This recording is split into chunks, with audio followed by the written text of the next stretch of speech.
11/11 sale maagang pamasko. 60% ng discount ngayon sa Lika merchandise mga kabayan. Lana de San Benito, proteksyon sa buntis, pamparami ng kita sa negosyo. From 2,500, 999 na lang.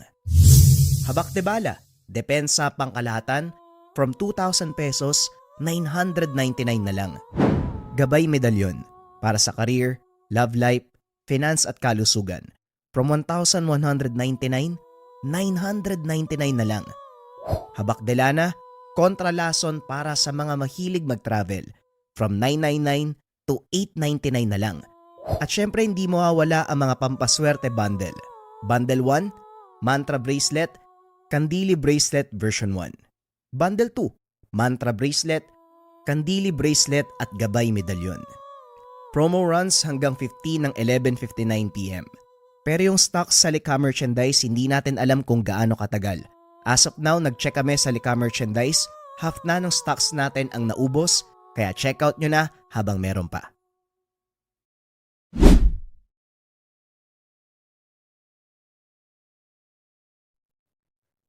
Ang kwentong ito ay hango sa totoong buhay. Mula ito sa isa nating kabayan.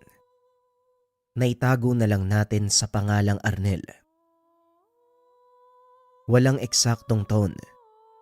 Probinsya ng Negros. Nang mga panong ito, kasalukuyang nasa pangangalaga ng kanyang tiyahin si Arnel. 8 buwan nang iwanan ito ng mga magulang at hindi na muling binalikan. Simula nang magkaisip si Arnel, pananakit at pangaapi ang naranasan nito mula sa mga pinsan at tiyahin na itago na lang natin sa pangalang Aling Masinge. Tiniis ni Arnel ang lahat ng pangalipusta, pangmamaliit at pananakit hanggang sa makayanan nitong mamuhay ng sarili. 16 na taon nang magpasyang umalis sa pangangalaga ng tiyahin. Napadpad ito sa malayong probinsya ng Negros. Tubong akla ng binata. Medyo nahirapan sa lengguwahe, ngunit kalaunan ay nagawa nitong makiangkop. Dito nakilala ni Arnel ang isang matanda na nagngangalang Mang Dadoy. Nagkita ang mga ito sa pamilihan nang minsang pagnakawan ni Arnel ang matanda. Hindi nakala ng binata na mauhuli siya nito. Dahil kung titignan, uugod-ugod si Mang Dadoy at halos hindi na makapaglakad kung walang tulong ng dalang saklay. Nagpaliwanag naman ng binata kung bakit niya nagawang magnakaw.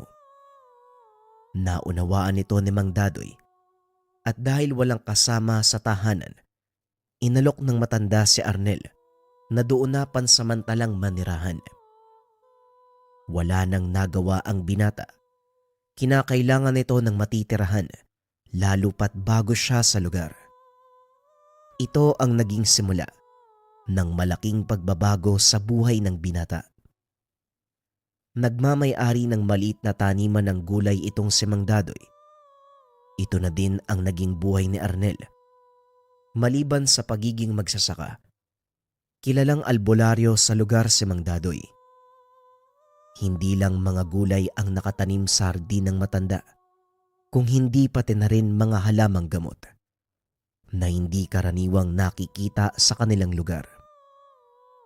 Tinuruan din ni Mang Dadoy si Arnel ng pamamaraan kung paanong gagamitin ang mga ito. Ngunit isang sekreto ang hindi sinasabi ng matanda. Ito ay ang hawak niyang tungkod. Nagtataka si Arnel dahil ni minsan hindi ito nawalay sa kanya. Kung maiwan man ito ng matanda, dali-dali niyang binabalikan. Tatang Dadoy, bakit po hindi niyo binibitawan yung tungkod niyo? Tanong ni Arnel nang minsang nakaupo sila sa sala habang gumagawa ng mga pangbanyos. Kapag binitawan ko ito, hindi na ako makakalakad. Alam mong ito lang ang sumusuporta sa akin eh. Ano bang klaseng tanong yan? Tugon ni Mang Dadoy. Ang buong akala ni Arnel ay nagbibiro lang ito, kaya hindi na gaanong binigyan ng pansin. Hindi na muli pang nagtanong si Arnel bilang respeto kay Mang Dadoy. Kaso nga lang, ang isa pang ipinagtataka ng binata kung paano siyang nakakakilos ng mabilis sa kabila ng katandaan. Napakaraming katanungan ng binata, ngunit hindi ito mabigyan ng kasagutan ni Mang Dadoy na tila ba may kung anong iniingatan. Marami ang nagpapagamot sa matanda, lalo na ang mga nababalian, nabibinat sa panganak dahil sa kakaibang kahusayan nito sa panghihilot. Lahat ng kaalaman ng matanda, itinuturo nito kay Arnel. Maliban na lang sa isa, alam ng binata, may kung anong lihim na karunungan na nakatago sa tungkod nito dahil nakita ni Arnel ang mga sinaunang titik nakaukit doon sa kahoy. Tatang, ano po ba talaga yung sekreto ng tungkod na yan? Matagal ko na pong tinatanong sa inyo pero hindi nyo naman sinasagot. May dahilan kung bakit hindi ko sinasagot ang mga tanong mo. Mag-antay ka lang, Arnel. Sa tamang panahon, malalaman mo din ang lahat. Ito ang kadalasang tugon ng matanda sa tuwing itatanong ni Arnel ang tungkol sa tungkod. Kaso nga lang isang araw, siya na mismo ang nakatuklas ng lihim nito. Isang pasyente ang lumapit sa kanila. Punong-puno ng sugat ang katawan.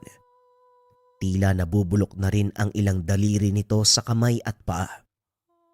Ang buong akala ng kaanak ay ketong ito. Ngunit walang nakitang indikasyon ang mga eksperto. Ayon pa sa mga ito, pangkaraniwang sugat lang ang natamo ng pasyente na dulot ng maruming tubig. Kaso nga lang, hindi ito gumagaling. Kahit anong gamot pa at pangbanyos ang kanilang ilagay. Ayon din sa mga kaanak, inabot na ng ₱1,000,000 ang kanilang nagastos sa pagpapagamot sa sugat nito. Kaso nga lang, lahat ng ginawa ay wala ring nangyari. Kaya nagpasya ang mga ito na dalhin siya sa isang manggagamot. Nakatayo lang si Arnel sa tabi ng matanda. Inaantay kung ano ang iuutos. Laking gulat ng binata dahil biglang inabot ni Mang Dadoy ang tungkod sa kanya. Hawakan mo ang tungkod ko, Arnel. Kailangan ng 2 kamay sa gagawin kong ito. Wika ni Mang Dadoy. Inabot naman ito ng binata. Naramdaman ang mahinang kuryente, dahilan para mabitawan ang tungkod. Tinignan ni Mang Dadoy si Arnel. Dali-dali namang dinampot ng binata ang tungkod. Pasensya na po, tatang. Hindi ko po sinasadyang bitawan Nagulat ako kasi. Wika ni Arnel. Hindi niya naituloy ang sasabihin dahil dinuktungan ito ng matanda. Walang problema. Ngayon tumayo ka sa gawing yon. Huwag na huwag kang aalis. Wika ni Mang Dadoy. Sinunod naman ito ng binata sa pag-aakalang nagalit sa kanya ang matanda. Tama ang naging desisyon nyo nang dalhin dito ang pasyente. Hindi malulunasan ng doktor ang kanyang karamdaman. Arnel, pumunta ka sa hardin. Dalhin mo ang tungkod ko at hayaan mong ituro niya sa'yo ang halamang gamot na dapat mong kunin. Wika ni Mang Dadoy. Dali-dali namang lumakad ang binata at laking gulat ni Arnel. Kusang kumilos ang tungkod na tila dinadala siya sa isang lugar. Ilang sandali pa ay huminto ito sa paglalakad habang nakaturo sa isang halaman. Kulay asul ang bulaklak. Dali-dali itong binunot ng binata at dinala pa uwi. Pagdating sa tahanan, Inabot niya ito kay Mang Dadoy. Tatang, heto na po yung halamang gamot na pinapakuha nyo. Bakit binibigay mo sa akin? Hindi ba may batas tayo dito? Kung sino ang kumuha, siya ang gagawa. Kaya bilisan mo na. Katasin ang bulaklak ng halamang yan. Tugon ni Mang Dadoy. Hindi ito ang unang beses na gumawa ng gamot si Arnel. Ngunit sa hindi malamang dahilan, natataranta ang binata na tila hindi alam kung ano ang unang dadamputin. Kumalma ka, bata. Masyado kang kinakabahan. Kakatasin mo lang ang bulaklak na yan. Hindi ko sinabing ikaw ang manggagamot. Wika ni Mang Dadoy. Kakatasin. Tama, kakatasin ko nga pala to. Asa na ba yung sangkalan? Wika ni Arnel habang paikot-ikot sa sala. Ano bang gagawin mo sa sangkalan? Ang lusong at halo ang kunin mo. Dikdikin mo ang bulaklak at pigain. Ano ba naman yan? Wika ni Mang Dadoy. Dali-daling pumunta sa kusina si Arnel. Sinimulang gawin ang inuutos ng matanda. Matapos niya itong pigain, dinala ng binata ang katas nitong malaube sa matanda. Magaling, Arnel. Salamat Makakaupo ka na. Wika ni Mang Dadoy. Pinagpapawisan pa rin ng malamig ang binata habang nakaupo at pinapanood ang ginagawa ni Mang Arnel. Inihalo nito sa langis na pangbanyos ang katas ng bulaklak. Biglang humalimuyak sa buong tahanan ang napakabangong sangyo. Dinasala ng matanda ang mangkok na naglalaman ng pinaghalong katas ng bulaklak at lana. Sabay pahid sa katawan ng lalaki. Napapasigaw sa sakit ang pasyente, ngunit pilit itong sinasabihan ni Mang Dadoy na huminahon. Pisin mo lang. Dahil susunugin ang katas ng halamang gamot na yan ng anumang insektong inilagay na mambabarang sa iyong katawan. Nga pala, Arnel, kunin mo ang dahon ng halaman. Kailangan ko ng 9 na piraso. Itapat mo sa baga at lagyan ng lana. Wika ni Mang Dadoy. Dali-dali namang tumayo si Arnel. Sinunod ang utos ni Mang Dadoy. Ilang sandali lang ay nakabalik ang binata. Dala ang 9 na dahong nilagyan ng lana. Itinapal ito ng matanda sa katawan ng pasyente. At sa hindi malamang dahilan, tila unti-unting natutuyo ang mga sugat nito. At sa tuwing aalisin ni Mang Dadoy ang mga dahon, sumasama ang mga tuyong balat ng pasyente. Nanlaki ang mga mata ni Arnel dahil nawala ang lahat ng mga galos at sugat sa katawan ng lalaki. Maging ang mga daliri nitong nabubulok na, unti-unting bumabalik sa normal, unti-unting gumagaling. Gabi na nang matapos ang gamutan, kinausap ni Mang Dadoy ang pasyente, habang si Arnel naman nagliligpit na mga ginamit ng matanda sa panggagamot. Matapos maibigay ang lahat ng panuto, binigyan din ng matanda ng pangontra ang pasyente bago ito magpaalam sa kanila. Mabuti naman at nagawa niyong pagalingin yung pasyente, tatang. Ay nako, salamat natapos din. Hindi pa tayo tapos, Arnel. Gusto mo bang manghuli ng salagubag? Salagubang? Gabi na po Baka pwedeng ipagpabukas na lang natin. Hindi ko na maaaring ipagpabukas dahil tuluyan nang mawawala ang bisa ng gawa kong dasal. Nakatakas din ang mga kulisap na ginamit ng mambabarang. Hindi na natin siya mauhuli pag nagkaganon. Nagulat ang binata sa sinabi ni Mang Arnel. Ito ang unang pagkakataon na makakainkwentro ng totoong mambabarang si Arnel. Ni Sainagap, Hindi nito inakalang totoo ang mga ito. Mambabarang tatang? Naku, mukhang delikado yata yan ah. At saka, bakit ka naman manguhuli ng mambabarang? Mambabarang ang nagbigay ng sakit sa taong yon. Kung hindi natin siya pupuksain, hindi rin gagaling ang sugat ng pasyente. Walang kwenta ang ginawa nating panggagamot kung hindi natin ito tatapusin. Wika ni Mang Dadoy. Wala nang nagawa si Arnel kung hindi ang sumunod. Ngunit napagtanto nito, hawak pa rin niya ang tungkod. Nanlaki ang mga mata nang makitang naglalakad ng mabilis ang matanda palabas ng tahanan. Dali-dali niya itong sinundan at tinawag.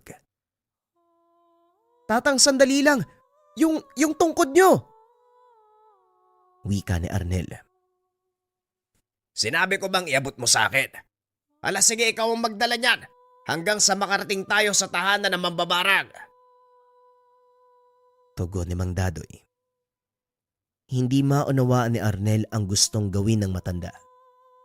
Kaya naman habang naglalakad, kinausap niya ito. Tatang Dadoy, kung kalokohan na naman yung nasa isip niyo, hindi na ho nakakatuwa ah. Gabi na ho. Naglalakad ba tayo sa gitna ng kagubatan? Wika ni Arnel. Hindi kalokohan ang tumulong sa iba at pumuksa ng mga taong perwisyo ang dulot sa kapwa. At isa pa, hindi ba gusto mong matutunan ng lahat? Pues ito na ang pagkakataon. Bago ko ituro sa iyo ang sekreto ng tungkod, ipapakita ko muna kung ano ang kaya nitong gawin. Wika ni Mang Dadoy. Hindi na nakapagsalita si Arnel. Nagpatuloy lang ito sa pagsunod kay Mang Dadoy hanggang sa makarating sila sa kabisera. Dito lang pala tayo pupunta. Bakit kailangan pa nating dumaan sa gubat, tatang? Yan tuloy, nagkaputik pa tayo. Sinundan ko lang ang salagubang na yan. Sa gubat siya dumaan dahil inililigaw niya tayo. Alam mo Arnel, ang unang hakbang sa pagtunton ng mga mambabarang ay ang hindi pagsuko. Ngayon, nakikita mo ba ang bahay na yan? Wika ni Mang Dadoy habang nakaturo sa isang lumang bahay. Opo, tatang. Yan na po ba yung bahay ng mambabarang? Hindi. Yan ang pinakalumang bahay dito sa bayan. Ayon ang bahay ng mambabarang nasa kabilang kanto. Tara, puntahan natin ang matapos na ito. Wika ng matanda. Napakamot si Arnel dahil nagawa pang magloko ni Mang Dadoy. Sa kabila ng katotohanan, mapanganib ang kanilang pakay sa lugar. Pagdating sa sinasabing bahay ng matanda, inutusan nito si Arnel na kumatok gamit ang tungkod. Ikaw ang kumatok, gamitin mo ang tungkod. Tandaan mo Arnel, wala kang hahawakang anumang parte ng tahanan na yan. Huwag kang mag-iiwan ng bakas. Ultimo putik sa tsinelas mo, tanggalin mo. Bago ka tumungtong sa kanilang atangan. Mamaya ka na magtanong, sundin mo na lang ang sinasabi ko. Wika ni Mang Dadoy. Naglakad si Arnel. Sinunod ang sinabi ni Mang Dadoy. Ipinagpag nito ang putik sa kanyang tsinelas. Kumatok gamit ang tungkod. Ilang ulit na kumatok ang binata. Maya-maya ay nagbukas ang pintuan. Isang matandang lalaki ang lumabas. Magandang gabi sa iyo, iha. Anong kailangan mo? Tanong ng matanda. Sa pagkakataong iyon, si Mang Dadoy ang sumagot.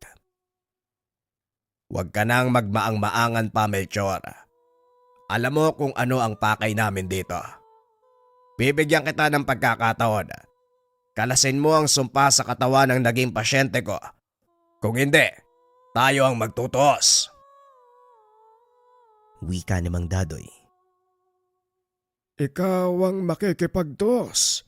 Bakit parang iba ang may hawak ng tungkod? Tanong ni Mang Melchor. Hindi malaman ni Arnel ang gagawin.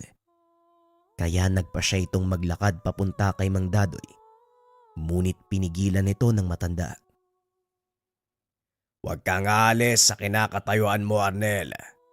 Hindi mo ba narinig ang sinabi ng matandang yan? Ikaw ang may hawak ng tungkod, kaya ikaw ang magpapasya kung ano ang gagawin. Gaya ng narinig mo, hinamon ko sa isang pagtotoo sa mambabarang na yan sa oras na hindi niya sundin ang sinabi ko. Wika ni Mang Dadoy. Bigyan mo ko ng sapat na dahilan para kalasin ko ang ginawa ko sa taong yon. Wika ni Mang Melchor. Arnel, narinig mo ba ang tanong ng matanda? Ano daw ang matinding rason kung bakit kailangan niyang kalasin ang ginawa niya sa pasyente natin? Wika ni Mang Dadoy. Saka pa lamang napagtanto ng binata, nakasalalay sa kanya ang ikagagaling ng kanilang pasyente. Wala naman sigurong dahilan para saktan mo yung taong yun. May mga anak siyang binubuhay at siguro sapat ng dahilan ng mga kawawang bata upang kalasin mo ang sumpa sa kanya. Wika ni Arnel.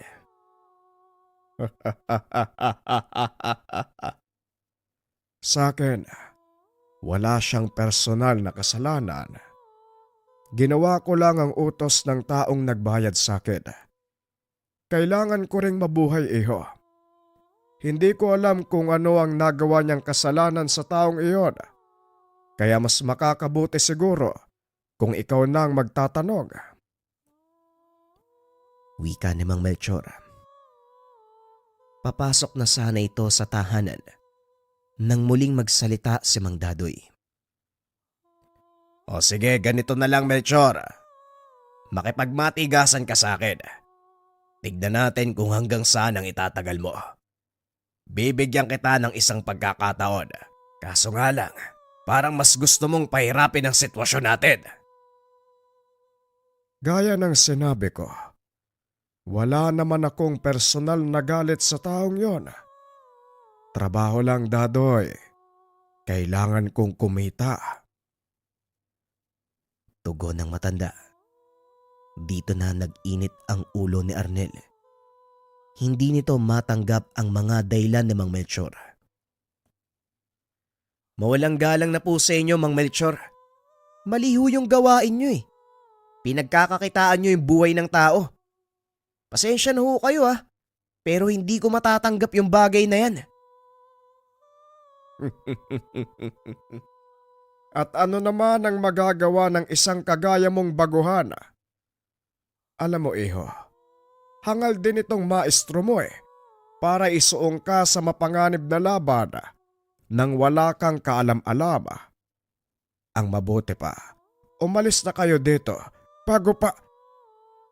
Hindi na naituloy ni Mang Melchor ang sasabihin dahil bigla itong nakaramdam ng mahinang kuryente sa kanyang mga paa. Tinapik ni Arnel ng marahan ang sahig gamit ang tungkod. Biglang gumuhit ang malakas na kidlat sa kalangitan. Naku, Arnel, bilisan mo na dyan at mukhang aabutan pa tayo ng ulan. Wika ni Mang Dadoy habang pumuputol ng dahon ng saging. Mauna na po kayo, tatang. Alam ko naman ang daanan pa uwi. May tatapusin lang ako. Wika ni Arnel. Sa hindi malaman na dahilan, tila alam ng binata ang gagawin sa sitwasyon. Maging si Mang Dadoy ay nagulat sa mga nangyayari. Alam mo ba ang kakayahan ng tungkod na hawak mo, iho? Alam mo ba kung paanong gagamitin yan? Tanong ni Mang Melchor. Ang totoo, hindi ko alam kung paanong gagamitin ang tungkod na ito. Kaya nga ako nandito para subukan. Tugon ni Arnel. Sabay tapik ng tungkod sa lupa ng malakas. Bumulusok pa ibaba ang malahalinghing na kidlat. Tumama sa tahanan ng mambabarang. Maging ang binata ay tumalsik ng malayo. Ngayon alam mo na kung bakit hindi ko'y binabagsak o binibitawan ng tungkod. Wika ng matanda habang itinatayo si Arnel. Pambihira, kamunti ka na ako dun Pero hindi ko naman nakalain na ganun yung mangyayari. Paanong nauutusan ng tungkod ng kidlat? Mas mabuti kung sa bahay natin pag-uusapan ng tungkol dyan. Nasa kabisera tayo ng baryo. Anumang oras maglalabasan na ang mga tao. Lalo pag nakita nilang natutupok ng apoy ang bahay ni Melchor. Wika ni Mang Dadoy. Dali-daling umuwi ang mga ito. Pagdating sa tahanan, ipinaliwanag ni Mang Dadoy ang lahat tungkol sa tungkod. Ang tungkod na yan ay isang sandatang mula sa mga dewata. Hindi lang basta sandata, kundi isa sa mga gamit ng 7 bathala. Wika ni Mang Dadoy. 7 bathala? Parang narinig ko na yan dati Pero hindi ko lubos na unawaan. At hindi ko alam, totoo pala sila. Ang akala ko, alamat lang ang mga bathala Kaya nga nalikha ang mga alamat. Dahil mula ang mga ito sa totoong kaganapan nung unang panahon. Nagiging alamat lang sila dahil unti-unting nawawala ang kanilang legasya at tanging sa aklat lang ito nakikita. Kaya nga po, Tatang. Pero sige na, ituloy niyo po yung kwento tungkol sa tungkod. Ayaw nga no, teka. Nasaan na nga ba ako? Ang daldal kasi nito Ay, ayon. Ang tungkod na ito ay isa sa mga 7 sandata na mga batala. Ang sibat ni Ribong Kilat. Wika ni Mang Dadoy. Sabay taas ng tungkod. Laking gulat ni Arnel dahil naging gintong sibat ang hawak nitong kahoy. Pambihira, paano niyong naitago ng matagal na panahon ng sandata? Tama ka. Mahabang panahon, Arnel. Pinagpasa-pasa nito ng aming mga ninuno. Henerasyon sa henerasyon. Kaso lang parang mapuputol sa akin ang mahabang linya ng pangalaga ng sandatang ito. Bakit naman po? Wala ba kayong anak? Wala akong anak, Arnel. Mag-isa ako sa buhay. Simula nang tanggapin ko ang tungkulin bilang tagapangalaga, pinili ko din ang mag-isa. Masyadong mapanganib ang buhay na tinataha ko. Ayokong may madamay na mahal ko sa buhay. Nagkaroon ako ng kasintahan noon. Ang pangalan ay Narcisa. Kagaya ko, isa siyang anak ng mahusay na manggagamot. Pareho kami ng hilig at sabay naming pinag-aralan ang lahat ng bagay tungkol sa mga kakaibang pamamaraan ng panggagamot. Kaunting pagbabalik tanaw sa buhay ni Mang Dadoy. Nang mga panong ito, nasa edad 22 pa lang si Dadoy. Panganay sa 5 magkakapatid, nag-iisang lalaki sa kanilang pamilya. Tinutukan ito ng husto ng kanyang ama para mas matuto sa larangan ng panggagamot. Tandaan mo, Dadoy, hindi lang nagtatapos sa panggagamot ang ating tungkulin. Isang mahalagang misyon na habang buhay na nakaatang sa ating angkan. Ito ay ang pangalagaan ng sibat ni Bathalang Ribong Kilat. Wika ni Mang Lauro, ama ni Dadoy. Alam ko naman po yun, Tay. Simula 7 taong gulang pa lang ako. Palagi nyo nang pinapaalala sa akin ang katungkulan na yan. Pero ni minsan, hindi ko pa nakikita yung totoong anyo ng sinasabi nyong sibat. Ano ba talaga yung itsura niyan? Tanong ng binatang Dadoy. Darating ang panahon. Magpapakita sa iyo ang sibat na Ribong Kilat. Pero sa ngayon, sundin mo muna ang lahat ng sinasabi ko. Ikaw ang tanging nakikita kong karapat-dapat. Kaya sana hindi ako mabigo sa'yo, Dadoy. Wika namang Lauro. At dahil sa tawag ng tungkulin, nagpatuloy sa pag-aaral at pagsasanay si Dadoy. Naging mahusay itong mananambal, kinilala sa pinagmulang bayan ng Siquijor. Dumating ang panahon, si Dadoy na ang halos gumaganap ng mga gamutan dahil unti-unti nang humihina ang katawan ng ama. Nang mga sandaling iyon, katuwang nito ang anak na kaibigan ng kanyang ama, si Narcisa. Ito ay sa paglalayong mas mapalawak ang kaalaman ng dalawa. Kalaunan, naging malapit ang mga ito at naging magkasintahan. Sabay na pinaunlad ng mga ito ang kanilang kaalaman. Palaging nag-iikot sa kabundukan upang mangalap ng mga kakaibang halamang gamot. Dahil sa likas na kakayahang taglay ni Narcisa, nagawa nilang magtayo ng malawak na hardin na punong-puno ng mga hindi pangkaraniwang halamang gamot.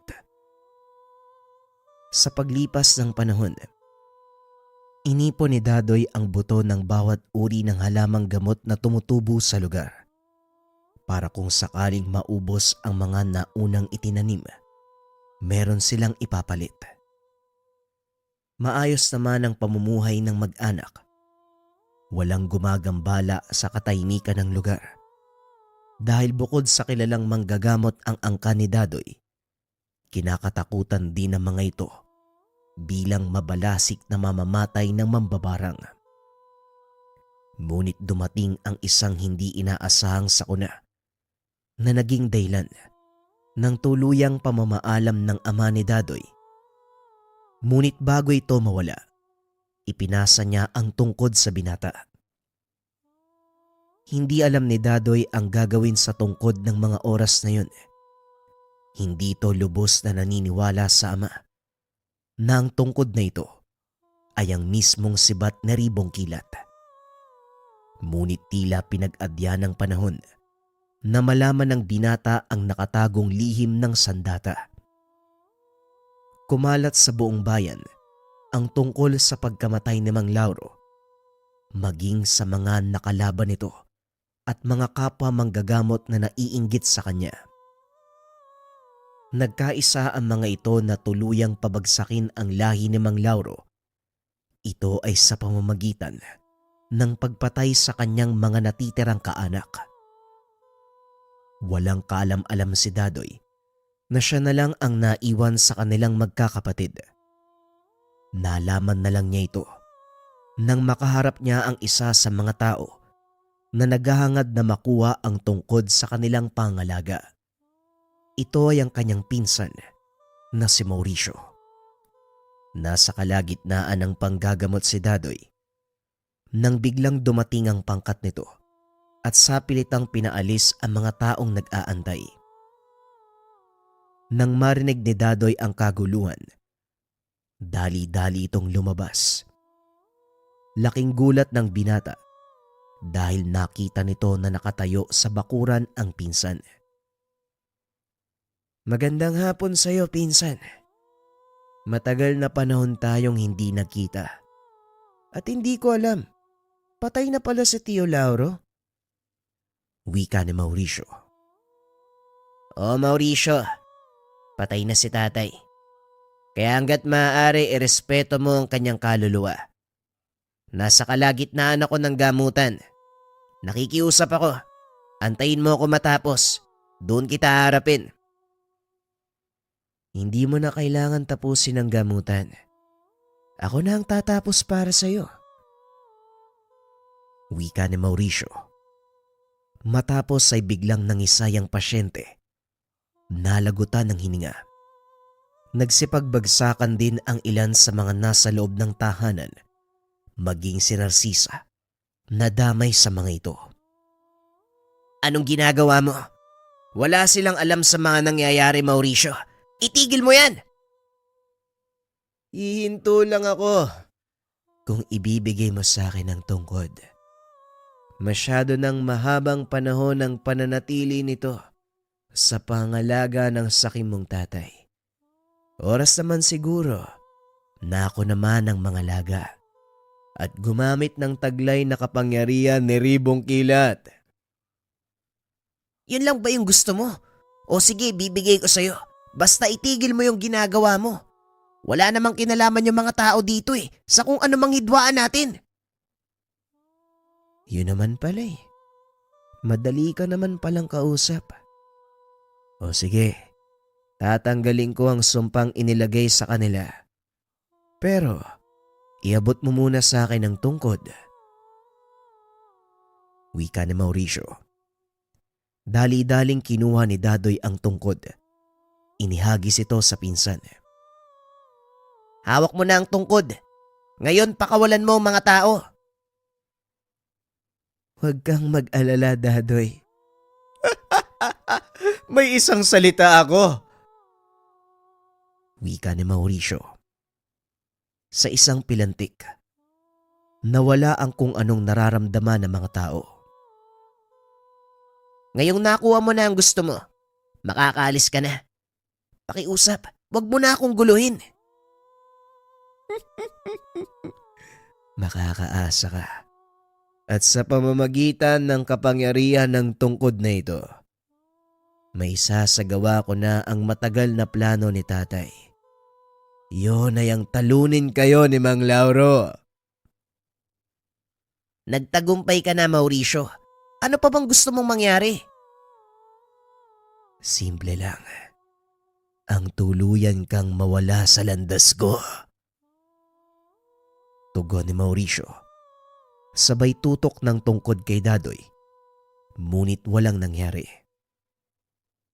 Oh, mukhang hindi mo yata alam kung paano gagamitin ang tungkod na yan. Masasayang lang ang pinaghirapan mo kung walang pakinabang sa'yo ang isang bagay na matagal mo nang inaasam. Wika ni Dadoy habang tinatayo si Narcisa at iba pang mga nasa loob ng tahanan. Delikado ang gagawin niya, Dadoy. Baka mapahamak ka Paano kung aksidente niyang matuklasan ng paggamit ng tungkod? Kilala ko ang pinsan ko. Mahina pa sa manok yung utak niyan Kung inaakala niyang maiisahan niya ako, nagkakamali siya.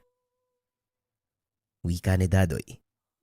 Muli nitong ibinaling ang tingin kay Mauricio na noon ay pilit pa ring inaalam kung paanong paganahin ang tungkod. Huwad ang tungkod na ito. Hindi gumagana. Naisahan mo ko, Dadoy. Nasaan ang tunay na tungkod? Tanong ni Mauricio. Hindi kita naisahan, Mauricio.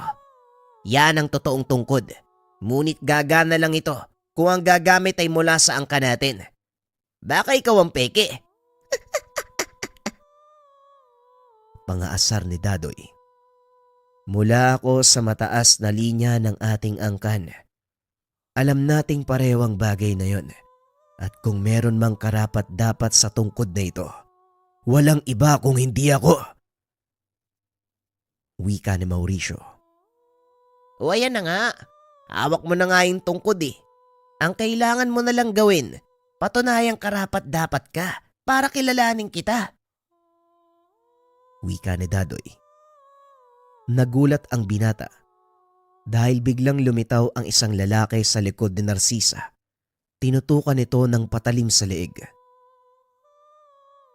Ituturo mo sa akin kung paanong gamitin ang tungkod. Kung ayaw mong laslasin ang leeg ng babaeng yan. Napalingon si Dadoy at bagyang kinabahan. Ngunit hindi ito nagpalata. Kahit laslasin mo pa ang leeg ng lahat ng tao dito sa bayan, wala ka mapapala sa akin. Dahil namatay si tatay nang hindi tinuturo sa akin ang paraan kung paanong papaganahin ang tungkod na yan. Wika ni Dadoy. Sa sobrang inis ni Mauricio, inihagis niya ang tungkod. Nanlaki ang mga mata ni Dadoy dahil alam nito ang mangyayari sa oras na bumagsak ito sa lupa. Dali-daling isinara ni Dadoy ang pintuan at saktong pagbagsak ng tungkod sa harapan ni Mauricio, bumulusok paibaba ang malakas sa kidlat. Dahilan para magtalsikan ang mga kasama nito at ilan pang kagamitan. Hindi nakapaganda si Mauricio at ang pagsabog na yon ang naging dahilan ng kamatayan niya. Matapos ang kaganapan, pinili ni Dadoy ang magpakalayo nang hindi nagpapaalam sa mga naiwan nitong mahal sa buhay. Sinunog din ng binata ang ginawang hardin upang walang sino man ang gumamit nito sa hindi magandang gawain. Balik tayo sa kasalukuyan. Grabe pala yung nangyari sa inyo. Pero si Manang Narcisa po, ano pong nangyari sa kanya pagkatapos nun? Tanong ni Arnel. Hindi ko na alam, Arnel. Lumayo na ako sa lugar dahil alam kong habulin ako ng iba pang mga kaanak namin sa pagkakamatay ni Mauricio.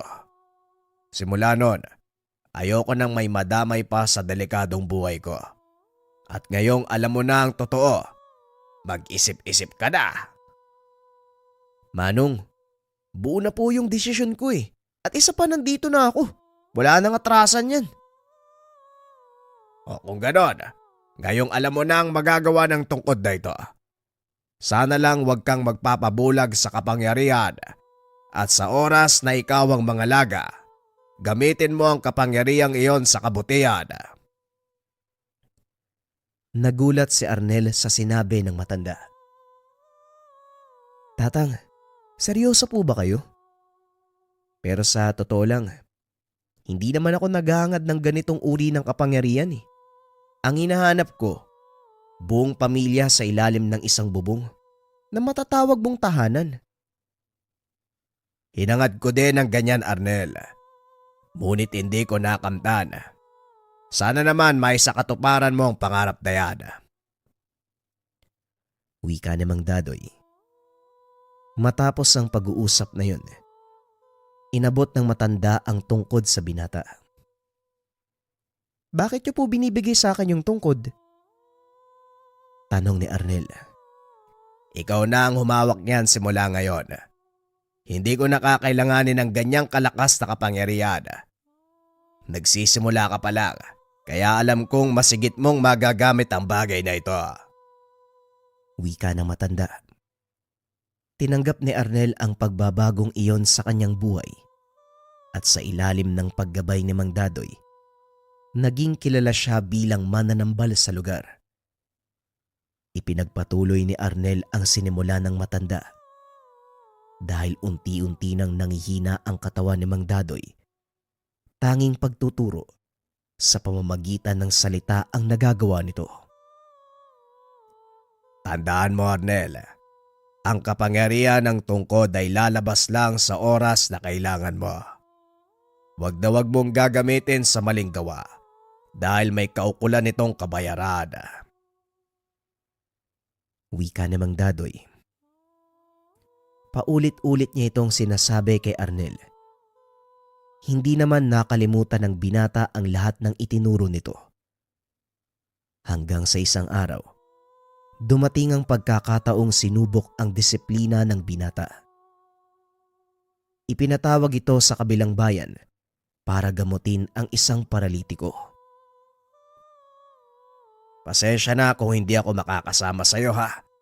Pero wag kang mag-alala. Ayos lang naman ako dito sa bahay.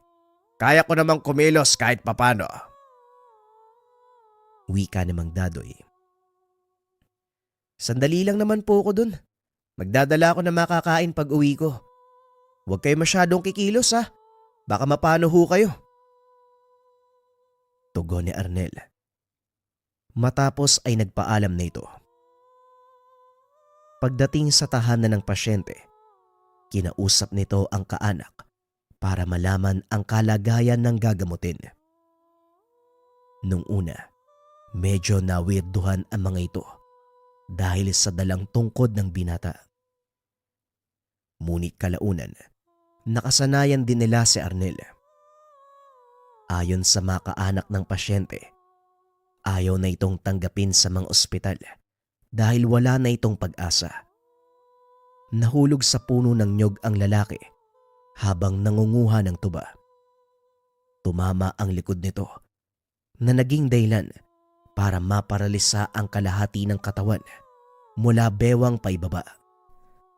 Matapos malaman ang kalagayan, sinimulan ni Arnel ang paghilot. Sa hindi malamang dahilan, nakaramdam ito ng kung ano. Lalo pa nang hawakan nito ang paa ng pasyente. Maaari niyo bang ituro ang nyog na kinahulugan ng pasyente? Tanong ni Arnel. Doon po, sa labas sa likod ng bahay. Tugon ng isa sa mga kaanak. Pinunta nito ni Arnel. Nakitang hindi naman ganong kataas ang puno ng nyog. Sa ganitong kataas na puno, kahit bumagsak ka pa na una yung likod mo, hindi ka mababalian eh. Halos 5 talampakan lang ang taas nito ah. Ganun ho ba? Ano pong nangyari sa tatay ko? Mukhang hindi pagkahulog yung dahilan eh kung bakit paralisado yung tatay mo. Sinong mga kaaway niya? Kaaway? Ang huling tanda ko, may nakasagutan siyang manginginom ng tuma. Hindi kasi nagbayad nung ininom eh. Maliban ho doon, wala na. Kilala mo ba yung taong yon? Hindi nga po eh. Parang dayo yata sa lugar namin. Pero palagi po siya sa kabisera. Kung gusto nyo, ituturo ko po. Ay hindi na Popoy. Ang mabuti pa, ikuha mo ko ng makapal na kumot. Basain mo, dalin mo sa akin. Wika ni Arnel. Bagaman nagtataka, sumunod naman si Popoy. Maya-maya ay dumating na ito bit-bit ang basang kumot. Itinakip ito ni Arnel sa ibabang bahagi ng katawan ng pasyente. Manong tiisin nyo lang po ah. Makakaramdam kayo ng mahinang kuryente. Pero pagkatapos nun, dahan-dahan nyo pong mararamdaman yung ibabang bahagi ng katawan nyo. Wika ni Arnel. Tumangulang ang pasyente. Ilang segundo ang nakalipas. Bigla itong napasigaw. Idinantay ni Arnel ang dulo ng tungkod sa basang kumot at bagya itong tinapik. Ano pong nangyayari? Bakit po sumisigaw si tatay? Wala naman. Maayos na ang kalagayan niya. Maya-maya lang magkakamalay na ang tatay mo. At ilang araw makakalakad na siya. Sige mauna na ako. May lasenggo pa akong kailangang iligpit eh. Wika ni Arnel. Dali-dali itong umalis upang magpunta sa kabisera ng baryong iyon. Hinanap nito ang sinasabing tao ni Popoy. Bagaman hindi nasabi sa kanya ang pangalan, alam nito kung paanong tutuntunin ang sinasabing lalaki. Pumasok ang binata sa isang mataong kainan. May mga kalalakihang nag-iinuman at tila pinagkakatuwaan ang isang babae. Hindi ito pinansin ni Arnel dahil nakatuon ang pansin sa lalaking hinahanap.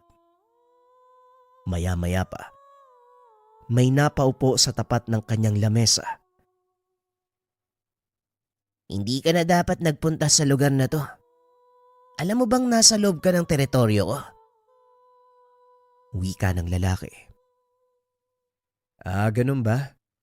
Ikaw pala yung taong nagbigay ng sakit sa pasyente ko. Oo nga sana hindi na ako pumasok sa lugar na to. Pero may kailangan akong talakayin sa'yo. Nga pala, Arnel ang pangalan ko. Ako naman si Javier. Masyadong masakit magsalita yung taong yun. Hindi niya dapat pinagsasalitaan ng masama ang isang tao dahil lang sa isang garapo ng tuba. Pinaramdam ko lang sa kanyang nararapat. Huwag kang mag-alala, hindi naman siya mamamatay. Yun nga lang, habang buhay na siyang lumpo. Kung hindi mo lang sana pinakialaman. Tugon ng lalaki na nagpakilalang Javier. Ginamot ko siya Dahil may mga taong kailangan buhayin yung taong yun. At saka sino ka ba para magbigay ng parusa sa mga taong nagkakasala? Hindi ba Diyos lang ang may karapatan na gumawa nun? At saka batas lang? Alin ka ba sa dalawa? Diyos at batas. Nagpapatawa ka ba? Sa mundo natin, hindi umiiral ang sinasabi mo. Sa oras na maagrabyado ka, wala nang ibang paraan para maayos ang lahat. Kailangan mong gumanti. Matira ang matibay, bumagsak ang mahihina. Ito ang mundo nating ginagalawan. Kaya tigasan mo ng kaunti ang ilong mo. At kung ayaw mong pagtulungan ka na mga tauhan ko, lumayas ka na. Eh paano yan? Kakarating lang ng kape ko. Pwede bang ubusin ko muna? Sayang eh. Masarap yung kape oh. Sayang kung iiwanan ko lang. Gusto ko yung ugali mo, mananambal. Parang pamilyar sa akin yung estilo mo. Hindi kaya isa ka sa mga estudyante ng taong hinahanap ko? Kilala mo ba si Dadoy? Tanong ni Javier. Hindi nagpalata si Arnel, pero nagulat ito sa naging tanong sa kanya. Hindi ko kilala yung sinasabi mong tao. Bakit? Ano naman yung kinalaman ng Dadoy na yun sa usapan nating dalawa? Tama ka. Wala nga namang kinalaman ng taong yon sa usapan natin. Ngunit may pagkakatulad kayong dalawa eh. Sige na, umalis ka na dito. Bago pa ako tuluyang mapikon sa kayabangan mo. Wika ni Javier. Ininom ni Arnel ang kape. Tinitigan ng nakakaloko ang kausap. O sige, alis ako dito. Pero gusto kong tanggalin mo yung sumpa sa magtutuba. Kung hindi mo gagawin, wala ka nang maaasahang mga tauhan. Sa oras na umakbang ako palabas sa lugar na to.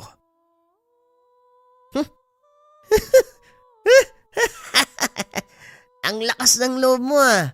Eh paano kung ayaw ko? Desisyon mo yan eh. Wala akong magagawa. Huwag mo akong sisisihin na hindi kita binalaan. Ama nung pasensya na po ha. Ngayon pa lang hihingi na ako ng paumanhin. Wika ni Arnel. Dali-daling lumabas ng kainan ang ilan sa mga kumakain nang marinig ng mga ito ang sinabi ng binata. Masyado kang mayabang ah. Sige nga, tignan natin kung anong gagawin mo. Wika ni Javier. Tumayo si Arnel. Nagsimulang maglakad palabas ng kainan. Naiwang nagtatahanan si Javier, pati na rin ang mga tauhan nito. Nang makalayo ng 2 dipa ang binata, bahagya nitong tinapik sa lupa ang dulo ng hawak na tungkod. Nagbilang ng 3. Pagkatapos ay bumulusok pa ibaba ang malakas na kidlat. Nawasak ang buong kainan. Walang natira sa mga tauhan ni Javier, maliban sa kanya. Sandali lang. Ikaw nga ang hinahanap ko. Ikaw ang mag-aaral ni Mang Dadoy. Hindi ako kalaban at hindi ko ang haring sakta ng magtutuba na yon. Ginamit ko lang siya para mapalabas si Mang Dadoy. Huwag kang mag-alala. Papagalingin ko siya pero isama mo ako sa chewing ko. Tsuhin. Sa pagkakaalam ko, wala nang natitirang kaanak si Tatang Dadoy. Kaya huwag kang magsinungaling. Hindi nga ako nagsisinungaling. Dalin mo ako sa kanya at siya mismong magpapatunay ng lahat ng sinasabi ko. Huwag kang gagawa ng kahit anong kalokohan kung ayaw mong tapusin kita. Pangako, wala akong gagawing masama. Saka yung mga taong yun, hindi ko naman talaga sila mga tauhan eh. Hindi ko nga kilala yung mga yan eh. Baliw ka pala eh. Tignan mo tuloy yung nangyari. Mabuti na lang walang napuruan sa mga yan. Halika na nga, umalis na tayo dito. Tugon ni Arnel. Sabay karipas ng takbo. Ilang sandali pa, narating ng mga ito ang tahanan ni Mang Dadoy. Nakaupo ang matanda sa atangan ng bahay. Nang makita ito ni Javier, dali-daling tumakbo ang binata upang yakapin ito. Tito Dadoy, salamat sa Diyos at buhay ka pa. Ako to si Javier. Alam ko, mabuti naman at nahanap mo ako. Ano Javier, kumusta ka na? Wala na pong oras. Kailangan na nating umalis dito. Sa mga sandaling ito, Tiyo, alam na ni Tio Franco ang kinaroroonan mo. Hayaan mo siyang dumating, Javier. Nang matapos na ang lahat ng ito. Arnel, amin ang tungkod. Hindi ikaw ang dapat tumapos ng labang ito. Kagad inabot ni Arnel ang tungkod sa matanda. Laking gulat nito. Biglang lumakas si Mang Dadoy. Ano po ba ang nangyayari, Tatang? May kinalaman pa din ba to sa away ng pamilya nyo? Oo, Arnel. At ako ang dapat tumarap sa kanila. Huwag kang mag-alala. Hindi pa kumukupas ang kakayahan ko. Nararamdaman ko na po sila, Tiyo. Naloko na. Mukhang sinundan nila yung enerhiya mula sa tungkod. Ito kasi mag-aaral mo eh. Pasikat. Aba, kasalanan ko pa. Ikaw tong pasimuno ng lahat. Huwag na kayong magsisihan. Mas mabuti ng ganon nang matapos na ang lahat ng ito. Ilang sandali pa. Natanaw ng matanda ang dalawang taong naglalakad papunta sa kanilang kinaroroonan. Tumayo si Mang Dadoy at sinalubong ito. Hindi ko inaasahan na buhay ka pa pala. Ang dakilang anak ni Lauro. Maging ako, hindi ko akalain na buhay ka pa, Franco. Alam kong sadya mo pero pasensya na. Dahil hindi kita hahayaang magtagumpay. Alam kong hindi mo basta-basta papakawala ng tungkod. Amali, ang sibat ni Ribong Kilat. Kaya sapilitan kong kukunin sa'yo ang bagay na yan. Wala problema. Tara, subukan natin. Wika ni Mang Dadoy. Nanlaki ang mga mata ni Arnel. Biglang nawala si Mang Dadoy sa kinakatayuan.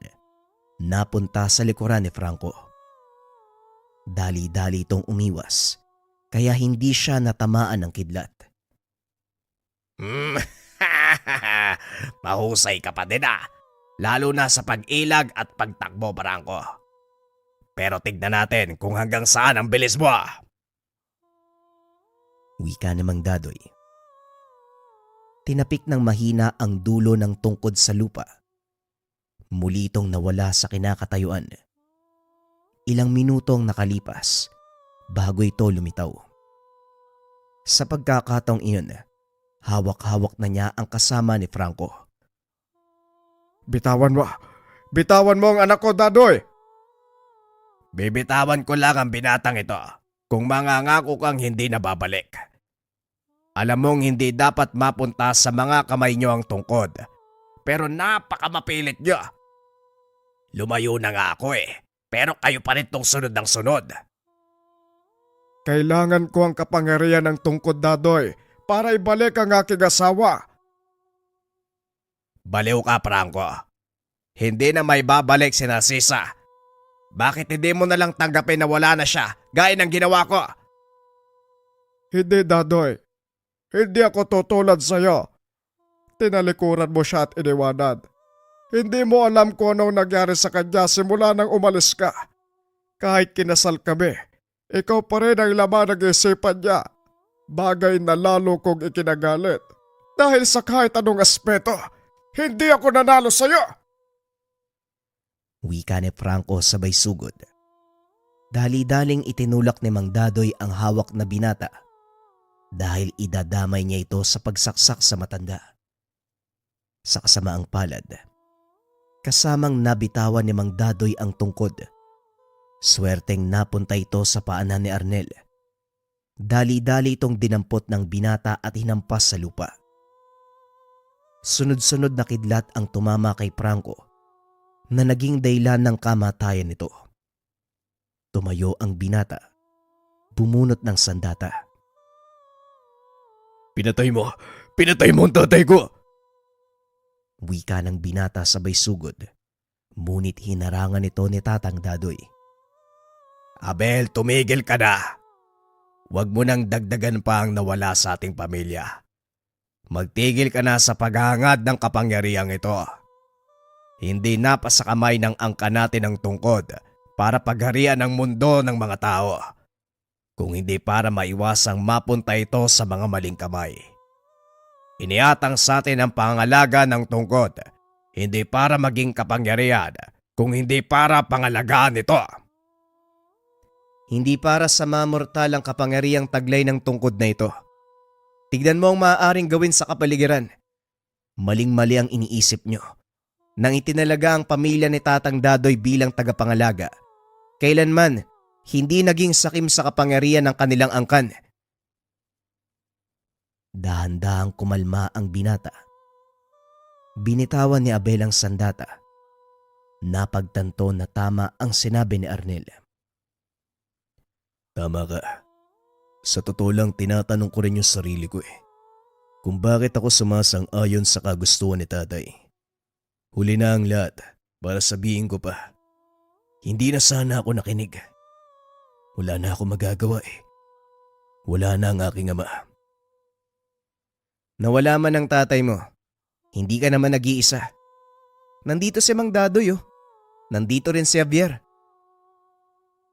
Pag-uusap ng dalawa. Matapos ang kaguluhang iyon, tuluyang nagkasundo ang magkaanak. Kinausap din ni Mang Dadoy ang ilan pang natitira sa kanilang angkan. Muling nakipagkasundo sa mga ito. Si Arnel naman, ipinagpatuloy ang kanyang panggagamot kasama si Javier at Abel. Lahat ng ito ay sa ilalim ng pagtuturo ni Mang Dadoy. Naging mahusay na mananambal ang tatlong binata. Sa paglipas ng mga taon, tuluyang na maalam si Mang Dadoy. Napagpasyahan ng mga kaanak na isama sa kanyang hukay ang tungkod. Nang sa ganon, wala nang magangad ng kapangyarihan nito. Inilibing ang mga labi ng matanda sa mismong bakuran ng kanilang tahanan para masiguradong walang sino man ang makakakuha. Ilang taon ang nakalipas. Tuluyang nakalimutan ang tungkol sa tungkod. Ngunit hindi makakalimutan ng mga kaanak ni Arnel ang kwento ni Mang Dadoy, ang tagapag-ingat ng sibat na ribong kilat. 11/11 sale maagang pamasko. 60% ng discount ngayon sa Lika merchandise mga kabayan.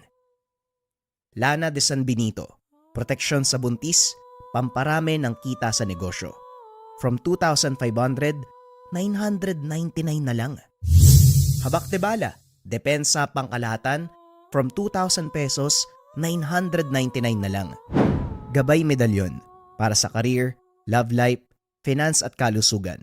From 1,199, 999 na lang. Habak de lana, kontralason para sa mga mahilig mag-travel. From 999 to 899 na lang. At syempre hindi mawawala ang mga pampaswerte bundle. Bundle 1, Mantra Bracelet, Kandili Bracelet version 1. Bundle 2, Mantra Bracelet, Kandili Bracelet at Gabay Medalyon. Promo runs hanggang 15 ng 11:59 PM. Pero yung stocks sa Lika merchandise hindi natin alam kung gaano katagal. As of now, nag-check kami sa Lika merchandise, half na ng stocks natin ang naubos, kaya check out nyo na habang meron pa.